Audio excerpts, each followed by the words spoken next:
morning, my friends. It's your old pal, Jordan the Lion. We are driving through Nevada. Literally, we're going to drive pretty much all the way through the state today. And my ultimate goal is to get about 6 hours from here, but I gave myself plenty of time, so I might stop off and do some vlogging along the way. Daze with Jordan the Lion begins now.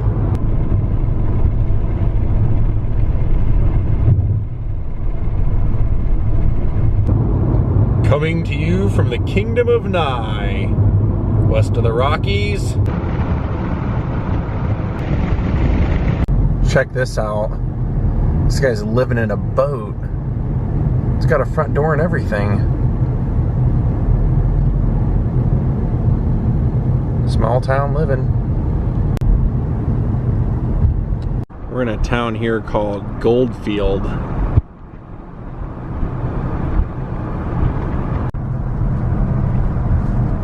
An old ghost town.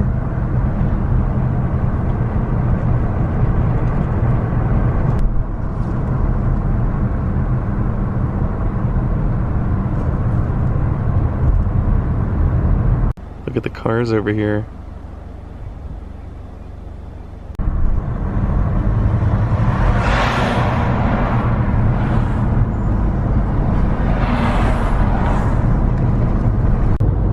Well, we're still a few hours away from our destination, which is Pahrump, Nevada. Well, you know, whenever I see something interesting off to the side of the road, I have to stop and show you. No, not this. Although it is kind of interesting that Nevada has legal brothels. I saw this off to the side of the road and wanted to show you. How cool is that? That is nuts. Just out in the middle of nowhere, just this plane with stickers all over it. Isn't that crazy? I actually have one sticker with me that would be perfect to put on there. I'm gonna do it. If you remember my friend James, who we were hanging out with in New York City, he has a band and they're called Acapado. He gave me a handful of their stickers, so I brought one for this journey. I figured it'll come in handy somewhere. I think this is it. It's kind of cool. They have one on there from the mystery spot. It's a cool roadside attraction. Yeah, definitely. There you go, James. I'm sure you'll get the humor in knowing I put it right next to the Dennis Hoff's Love Ranch. Let's look inside. Wowza. Probably ain't gonna fly now. Here you can see some old roadside Americana. I feel like I'm in a movie when I look at something like this. What I found here, world's largest firecracker, M80. Check this out. Area 51 Alien Center. Yeah, we're right out there by Area 51 right now. All right, almost 6.5 hours down. We are deep in the high desert now. Here's our welcome to Pahrump sign. So there's really two people that I think of when I think of Pahrump, Nevada. One is Heidi Fleiss from when she was on the Dr. Drew show trying to get sober. I know she lived out here, but we're not vlogging her today. We're vlogging the great Art Bell, radio broadcaster. Well, the good news is we found our destination. We found the Grandview Cemetery where Art and Ramona are buried. However, I don't know exactly where they're buried. All right, let's see if we can't find the man that brought us coast to coast, us creatures of the night who either had night jobs or can't sleep and would stay up all night listening to the 5-hour broadcast of Coast to Coast AM. This is near and dear to my heart because Art was one of those guys that when I listened to, I had so many similarities with his ideology. The good thing is that even though I don't know where he's buried, this is a pretty small cemetery and I know this section, so we should be able to find it. And he just passed away in 2018, so it's not been that long. I'll tell you how I discovered Art. It was a total accident. A friend of mine in 2000 when I moved to Hollywood told me one night, hey, you should check out Phil Henry. And I was listening to Phil Henry, and when it was over, it went right into Art Bell.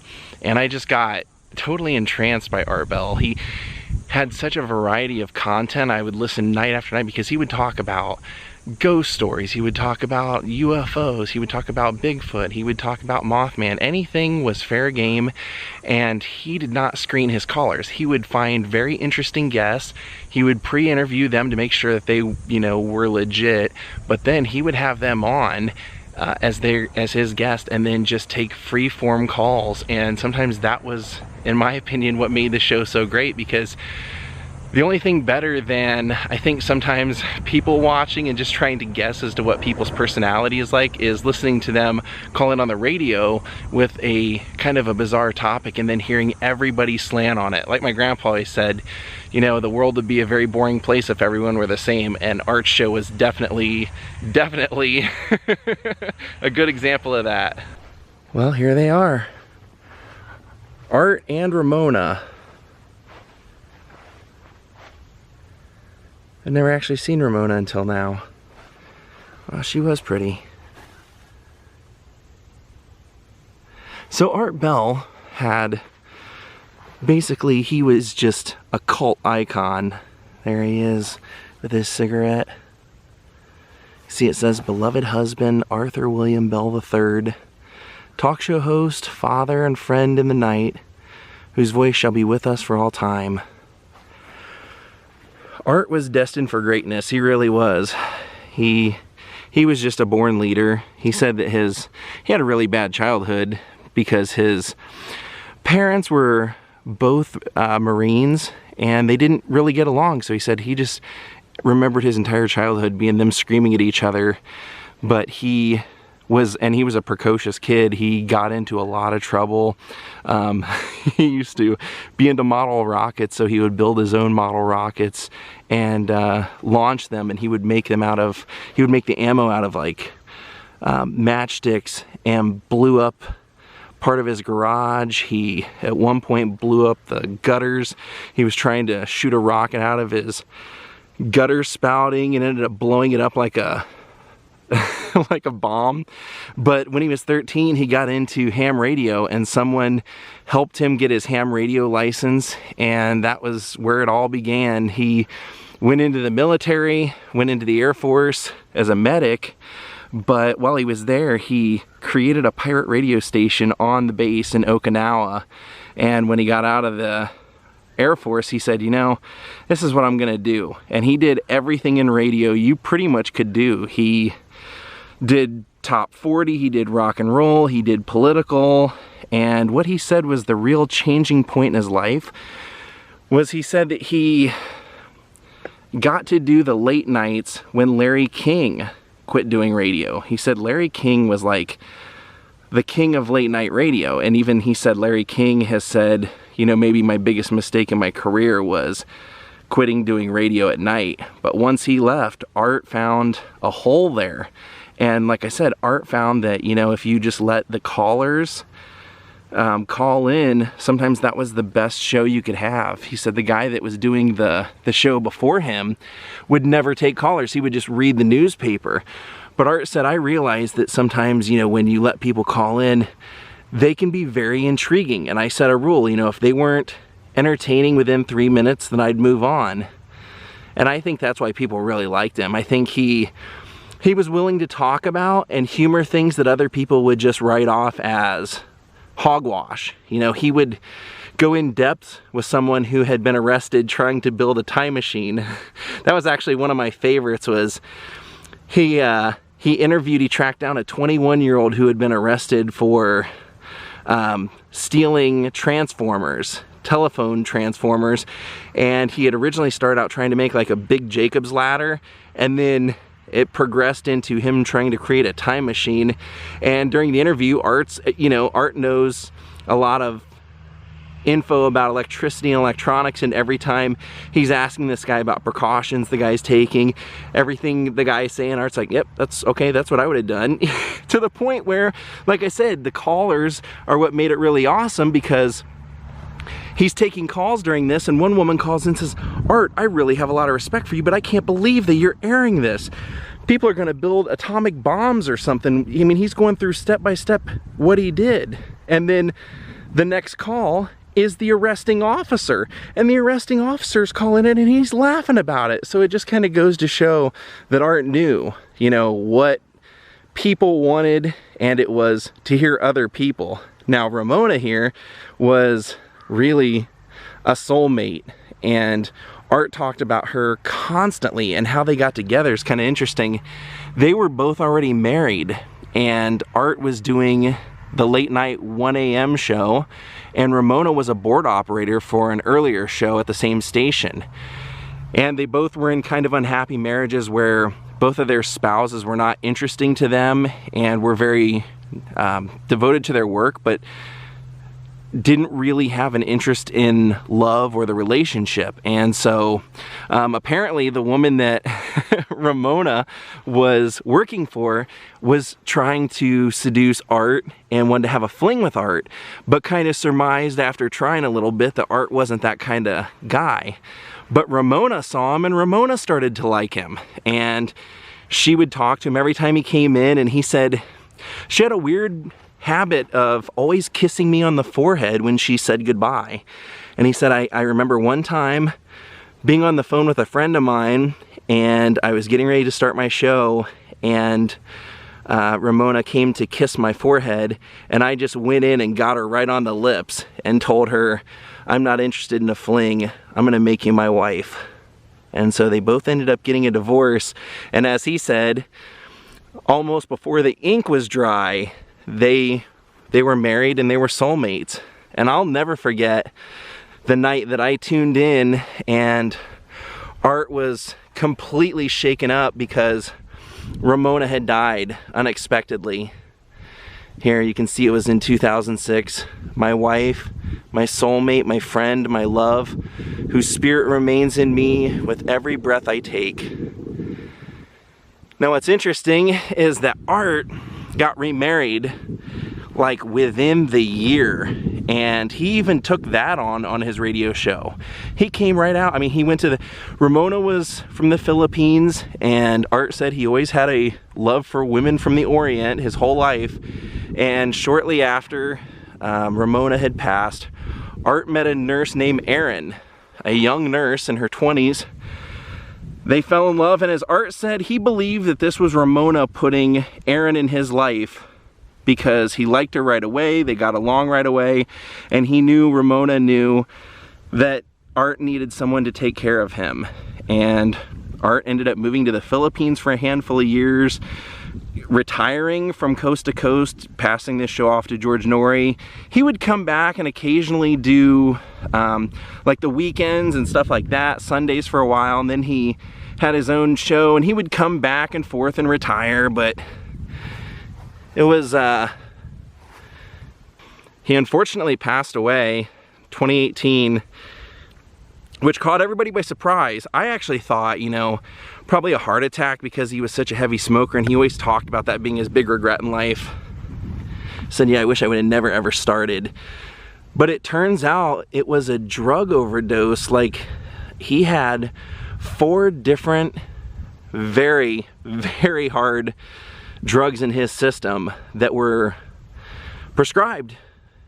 And that cocktail in his system took his life at the age of 72, which is kind of strange because he was always saying on the radio, when he would talk about like Social Security, he would say he never thought he would ever see a dime of Social Security. And even like in the late 90s and stuff, he was saying, I think they'll change the Social Security age from 65 and I'll never collect a dime. And he was like 72. Kind of curious what's in the box. Little keepsakes for him, I guess. Little mementos. Handful of roaches. One of the things I loved most about Art was that he was real. He didn't put any pretense on. He said, you know, he loved living out in Pahrump because there was nobody out here. He could live in solitude. He didn't really like to be around people. He said, I like to go on the air and talk to people for 5 hours, but I don't really want to like be around them that much. But he would use his platform for good when there were orphans in Saigon after the war that were going to be probably killed because they would be seen as the enemy after that war. he put it out on the airways that he wished something could be done, that he could do something instead of just talking about it. And they got like $200,000 worth of donations. They were able to hire an airplane and bring a lot of those kids from Saigon back to the US. They were in orphanages at first and then adopted out. And he said one of the greatest moments of his life was when a man came up to him and said, "I just wanted to thank you because you got me out of Saigon, you got me an American education and an American life."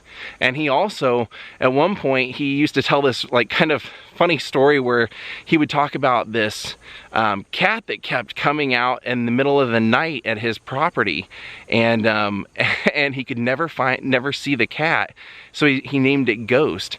And finally he was trying to trap it and was unsuccessful, and a caller that worked for like the Humane Society said, "Hey, we have like a really humane way of catching this cat." And so he caught the cat, took it to the vet to get checked, and they said that this cat had leukemia, and then it had like an injured hip because it had been probably thrown from a car. And Art had been talking for weeks on the air about trying to meet this cat, trying to catch this cat to make it their pet, his and Ramona's pet. And when he had to put the cat down for its own good that day, he told his listeners about it, and they, you know, were totally behind him through this whole thing. And he said, you know, if you want to do something nice, please, you know, don't say that I said to do it, but just send a little bit of money to the Pahrump animal shelter. And he was eventually contacted, and they said that they had like $8,000 in no time sent to them in envelopes of like $1, $2 bills, you know, just little by little. And so they took that money and decided to build a new building for the animal shelter and put a plaque down with Ghost's name, which was the cat. Art, the world needs more people like you. It truly does. People that are willing to humor crazy beliefs and explore the unknown, keep the crazy people of the night that everyone else thinks is a morbid or an outcast or something. You show that there's a lot of us out there, so it's great. Art was in radio for a year, set some really interesting Guinness records. One of them was he did a 115-hour and 15-minute broadcast, set the longest solo non-stop broadcast record. And then a few years later with a Marine, he would challenge the record of teeter-tottering and also capture that record. What a guy. Rest in peace, Ramona.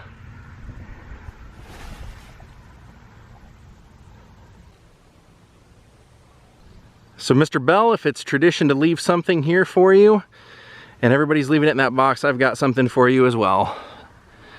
Since you were a fan of music and a DJ as well, and a cigarette smoker like in your picture,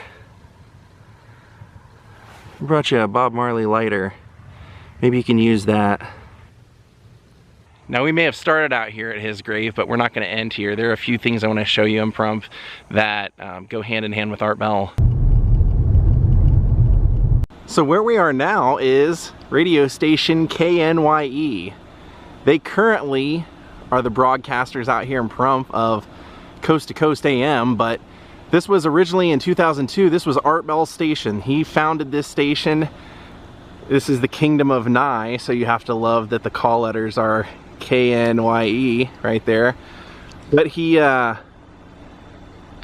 a friend named Karen Jackson, and he decided to make her the manager here, I believe in 2006, and then loved the way that she was running it. This was a station that he originally started because he wanted he and Ramona to kind of give back to Pahrump, and he thought that this was like this could be a station that would be for everybody. It would play a little bit of everything, and he just never really had the time to put into it. And so he liked the way Karen was doing it. Then one day in 2008, he just called her on the phone and said, "I'm gonna sell you the radio station. I'm gonna make it a price you can't refuse." And just said, you know, please keep doing what you're doing and do even more. And ever since then, she's been running this station the way Art Bell wanted it ran, giving back to Pahrump.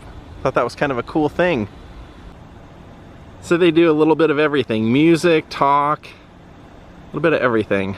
It was really no surprise that Art would start this, because Art always said his whole life, was determined by that moment when he got into ham radio and Morse code and all that stuff when he was 13. He said, every path in his life went that way because of radio, so he wanted to give back. One more stop, and if you ever listen to Art, I'm pretty sure you know where we're going. This was not our planned stop, but I saw it off to the side of the road, and I said, anybody that puts that much effort in, I gotta stop and take a look.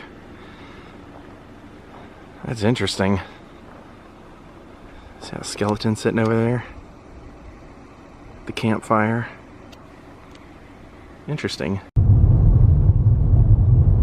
Well, right up here, where all the ham radio towers are, was Art's compound, where he always did his broadcasts from. He actually was based out of Vegas for a long time, and then talked them into, instead of him making that 130-mile journey all the time, he talked them into letting him, or for them to build, CBC build a studio inside of his house. So this is where he would always broadcast from. I always remember hearing him say it was a double wide, and that he had added on to it, and that it was all off grid, so it was all solar run.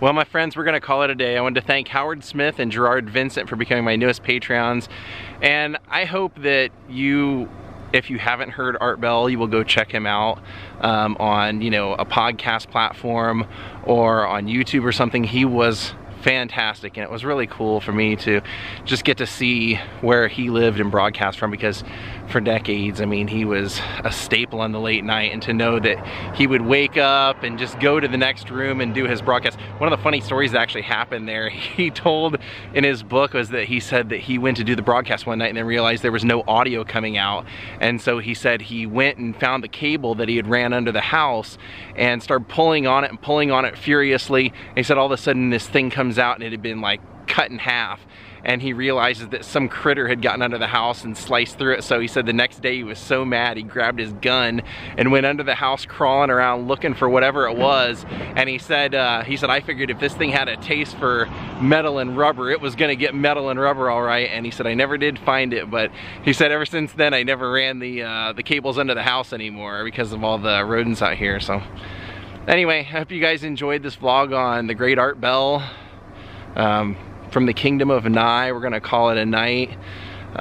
It's cool to see his grave in his house. Have a great night, everyone. We'll see you all tomorrow.